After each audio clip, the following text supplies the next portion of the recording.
আগে যাকে কাজের মেয়ে হিসেবে পরিচয় দিয়েছিলে আসলে সে তোমার স্ত্রী। তুই কি সব জানতি? না বাবা, কিন্তু আমি ওর প্রথম স্ত্রীকে চিনি। আজকেও তার সঙ্গে আমার দেখা হয়েছে। তো বড় প্রতারণা, মানে তুমি এটা কিভাবে পারলা? আঙ্কেল শুধু আপনাদেরকেই ঠকায়নি, প্রথম স্ত্রী আর তার পরিবারকেও ঠকিয়েছে, সবাইকে না জানিয়ে বিয়ে করেছে, আর এখন সম্পত্তির লোভে টিকে বিয়ে করেছে। আমি ভাবতেই পারছি না এত নিকৃষ্ট। সরি। সরি?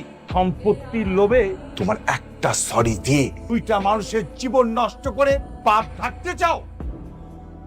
কেন করলে এমন? আমি তো তোমাকে জোর করিনি, আমি তো তোমাকে ভালোবাসি। সেই শুরু থেকে আমি তোমাকে ভালোবেসে এসেছি, তুমি আমার ভালোবাসার এই প্রতিদান দিলে। আমি নিরুপায় ছিলাম। আর একটা কথাও বলবে না, আমার সাথে কথা বলতেও আমার এখন ঘৃণা হচ্ছে। আঙ্কেল আমি আসলে চাইনি এরকম একটা ইনফরমেশন দিয়ে আপনাদেরকে একটা বিব্রতকর পরিস্থিতির মধ্যে ফেলি। বৃষ্টিকে তো আমি সেই শুরু থেকে আমার নিজের ছোট বোনের মতো দেখতাম, তাই ভাবলাম যে এই ইনফরমেশনটা দিয়ে বেঈমান প্রতারকের হাত থেকে আমার বোনটাকে আমি বাঁচাই।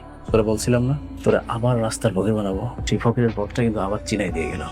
এতদিন আমার ভালোবাসা ছিল একতরফা, কিন্তু যেদিন থেকে তোমাকে বিয়ে করেছিলাম ভেবেছিলাম আমি যেভাবে তোমাকে ভালোবাসি ঠিক তেমনই তুমিও আমাকে ভালোবাসো। আমি ভুল ছিলাম, তুমি কখনো আমাকে ভালোই বাসোনি। আজকের যে আঘাতটা তুমি আমাকে দিলে না, এর জন্য আমি তোমাকে কখনোই ক্ষমা করব না, কখনোই না। আব্বা জানো, অনেক আমার দোকানে আইছিল ওর নতুন বউ লইয়া।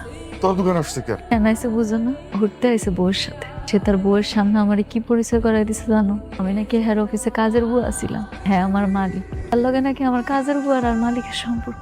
তুই কিছু কস নাই? আর ওই মাইয়া কি সত্যটা জানে? জানে না মা, আমি কিছু কই নাই। অনেকে আমার লগে যা করছে সেটার বিচার স্বয়ং আল্লাহ করো। তোরে কেন যে বারবার পরীক্ষায় ফেলায় বুঝি না। নিক, আল্লাহ মালিক। তাই তো পরীক্ষা নিব না আব্বা, আমি পরীক্ষা দিতে প্রস্তুত আছি। আব্বা তুমি আমরা ভাঙ্গা পড়ো না, আমরা কান্দ না, ধৈর্য রাখো। দেখো আল্লাহ ঠিকই আমার একটা না একটা ব্যবস্থা করবো। তুমি এখন কি চাও? কোন বিষয়? তুমি কি আমাকে ডিভোর্স দিয়ে এগলার কাছে চলে যাবে, নাকি আমার সঙ্গেই থাকবে? জানি না, আমার না সত্যি ভাগ্যটা খারাপ। কি করব না করব কিছুই বুঝতে পারছি না। ভাগ্য তোমার খারাপ না, ভাগ্য খারাপ আমার। আমি হচ্ছি কপাল পোড়া। তুমি কি চাও?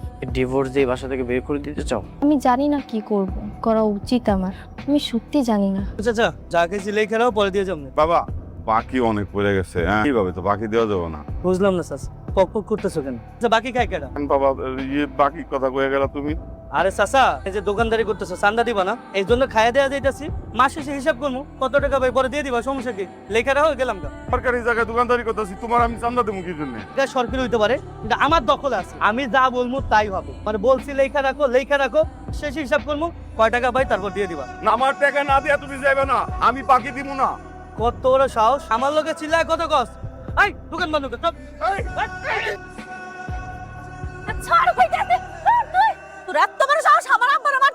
রাব্বারে মারবো না কি করবো? তোর আব্বা আমার কাছে টাকা চাইলো কেন? টাকা চাইবো না তো কি করবো? হারামজাদা কি করবো?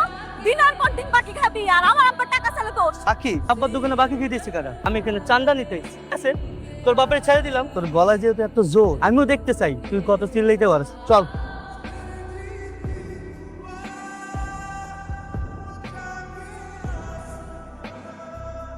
ও আব্বা, আব্বা তুমি ঠিক আছো? কিরে তুই এইখানে? মানে আপনি এখানে? ওদিনকেও তো আপনার কাছে চান্দা ছিল 1 লাখ টাকা, ওটা দেওয়ার জন্য কতদিন সময় ছিল। আজকে হঠাৎ করে এরকম বডিগার্ড গাড়ি কেমন কি বুঝলাম না। এগুলো কি সত্যি? সেদিন ভদ্রতা দেখিয়েছিলাম, এই জন্যই তোকে চান্দা দিয়েছিলাম। নেক্সট টাইম যে দোকানের আশেপাশে তোকে আমি দেখি ঠিকমতো হাসপাতালেও যেতে পারবি না। আর একটা কথা শুনে রাখ, দেখলাম আমার ওয়াইফ আর এই যে উনি আমার বাবা, ওনাদের আশেপাশে যদি তোকে আমি দেখি তোর কিন্তু খবর আছে। যা, আর এক মুহূর্তের জন্যও আমি তোকে আমার চোখের সামনে দেখতে চাই না। কি করুণা করলেন? আপনার করুণা না আমাকে দরকার নাই। আপনি যদি ভাইবা থাকেন আপনি উপকার কইরা আমাকে খুব খুশি করে ফেলাইছেন, সেটা আপনার ভুল ধারণা। হ্যাঁ ভুল, সত্যি সবকিছু ভুল। তোমাদের বিপদে আপদে সাহায্য করাটাও না। তোমার বাবা অসুস্থ ছিল, তার অপারেশনের জন্য এতগুলো টাকা দরকার ছিল, কেউ তো 1 টাকা দিয়েও হেল্প করেনি, 5 টাকাও পর্যন্ত দেয়নি। সব মিলিয়ে 5 লক্ষ টাকা দরকার ছিল। এতগুলো টাকা কোথায় পেতাম? সেই টাকার জন্য তো আমি বিয়েটা করলাম, তোমাদের জন্য এত কিছু করলাম, আর সেই তোমরাই আমাকে ভুল বুঝতেছো। একটা বড় আমাকে বোঝার চেষ্টাও করলে না। বাহ অনেক সাহেব, বাহ আপনি খুব সুন্দর গল্প সাজাইতে পারেন। এত সুন্দর করে নাটক সাজান, যখন যে গল্পটা যেখানে প্রয়োজন আপনি সেখানেই বলেন। আমি খুশি হইলাম, কিন্তু আপনার এই মিথ্যা গল্প আমি আর বিশ্বাস করতে পারলাম।